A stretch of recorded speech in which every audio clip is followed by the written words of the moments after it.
Fans of literature are familiar with the hero journey. It's an arc that forms the backbone of every adventure epic in history. However, not everyone is familiar with just how ancient the archetypal journey truly is. The Epic of Gilgamesh is the oldest known piece of literary work. Its initial version consisted of 5 poems written in Mesopotamia around 2100 BC. The story evolved over time, and the most complete version of the epic was carved into clay tablets in the 12th century BC.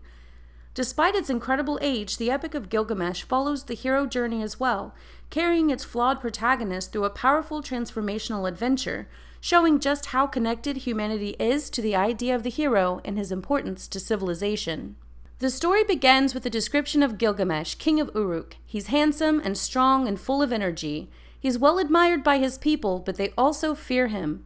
His incredible abilities make him a force which no one dares challenge, and he uses this power, forcing young men to fight with him in the streets. He also sleeps with every bride on her wedding night, claiming rights with her before the husband. Eventually, so many prayers rose up to the heavens from the land of Uruk that the gods could no longer ignore their clamoring. The mother goddess Aruru, known as Ninhursag in Sumerian, set about creating a companion for Gilgamesh that would match his endurance and keep him busy. She formed Enkidu from clay and set him in the wilderness. He grew into adulthood, having never met other humans, befriending the animals which gathered at the watering hole. Occasionally, his animal friends would find themselves captured by hunters' traps, and he would release them.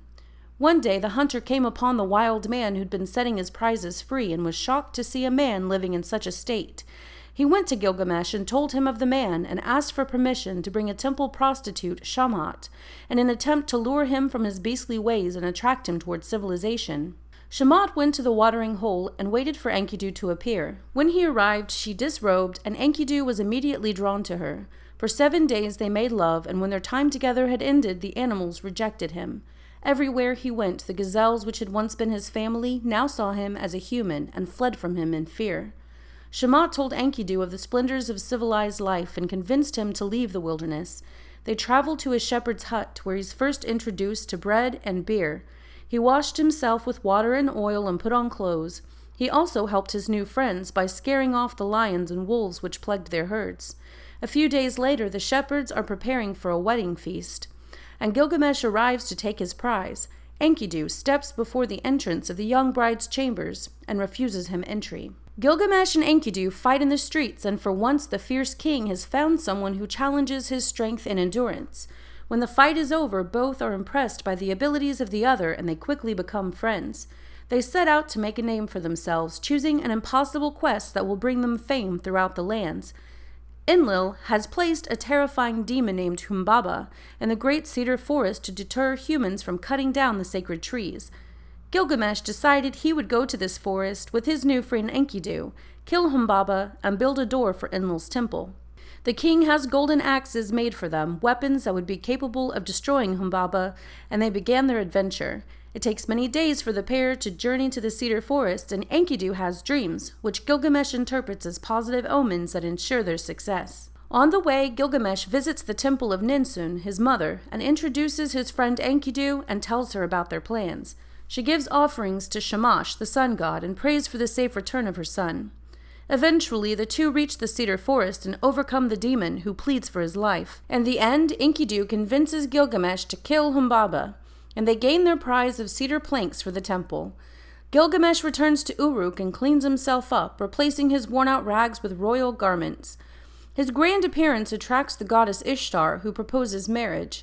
His reply is a tirade of insults recounting the ill fates of all of Ishtar's former lovers. His refusal angers her, and she pleads with Anu to be given the bull of heaven so she can destroy him. Anu reluctantly grants her the request, and the bull of heaven charges at Gilgamesh. Enkidu joins the fight, and together they're able to slay the bull. The gods become angry at the death of Humbaba and the bull of heaven, fearing that the pair are too powerful. As punishment for their crimes, Enkidu is sentenced to death and immediately falls ill. Distraught at the thought of dying, Enkidu curses the prostitute and the hunter, wishing they had never came to him in the wilderness. Shamash hears his cries and reminded him that if it weren't for the prostitute and hunter, he would never have met his friend Gilgamesh. He would have missed the adventures and memories and would have remained in the wilderness, roaming with the beasts and never living the life of a human. He takes back his curse and instead bestows great honor on those who brought him along his journey. After Enkidu dies, Gilgamesh is overcome with grief. He trades his regal robe for lion skins. He lets his hair grow matted and roams the steppe alone, weeping and crying out to the gods in anger.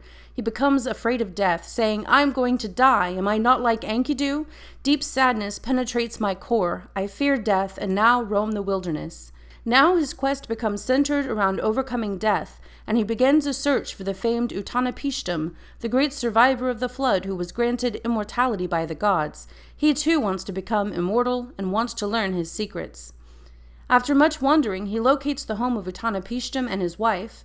He recounts the tale of the flood, explaining how Ea came to him in a dream. Ea showed him that Enlil was angry with mankind and planned to destroy the world with a great flood. Ea told him to spurn all wealth and earthly possessions and instead fill his boat with living things, with his family, animals, and enough provisions to feed them during the storm. After the water began to recede, Enlil discovered that humans had survived and was infuriated. Ea spoke to him on behalf of Uttanapishtim, and Enlil gave him his blessing, granting him and his wife immortality like the gods. Hearing this, Gilgamesh became very excited and asked how he too could defy death. Uttanapishtim advised that he refrain from sleeping for 6 days and 7 nights in order to convene with the gods. However, the journey had exhausted him and he fell asleep for 7 days. When he awoke, Uttanapishtim sent him to the washing place where he could regain his kingly appearance. After he bathed in water and oil and once again put on royal garments, Uttanapishtim's wife pleaded with her husband to give him something that he could return home with, to show his people there was a reward for his wanderings. Uttanapishtim tells him, "I will disclose to you a thing that is hidden, Gilgamesh. There is a plant, like a box thorn, whose thorns will prick your hand like a rose. If your hands reach that plant, you will become a young man again." So Gilgamesh is sent on another quest to look for the plant which resides below the waters of the Apsu. He put stones on his feet so he could reach the plant beneath the water and pulled it up from the ground. As he was making his way back home, Gilgamesh stopped to rest. While bathing in the water, a snake carried it away. Gilgamesh came out of the waters and noticed that his prize was missing and returned home to Uruk empty-handed. The Epic of Gilgamesh contains many themes found in later tales, such as the tension between the city dweller and those who live on the wild steppe. One can also see the parallels of the Cain and Abel story as a king and shepherd wrestle one another and seek the approval of the gods, and in the end it is the most innocent among them who is struck down. It also highlights the story of the Great Flood and man's ability to survive such an event only with divine intervention. The story also includes a serpent which seizes immortality from the grasp of man, and portrays universal emotions like fear of death and the worth of true friendship. It also shows the incredible power of a good story. The tablets had been lost to time for more than 2,000 years.